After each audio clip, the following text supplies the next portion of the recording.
Okay, ladies and gentlemen, I have got a mess here. I was going to replace the bars that originally came on the bike, which is the factory. They set so low that they were ridiculous. Felt like an old man riding a bike. So I ordered 12-inch bars. They didn't work.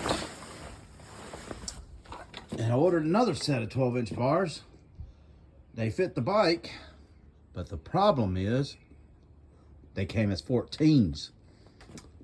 And now I'm trying to return them and I'm having issues with that. So now I have ordered me some pre-wired bars to fix all this issue right here. Ordered new brake cables and clutch cables, all that good stuff. Hoping the throttle will fit whenever I get to it. And got my bike all tore apart.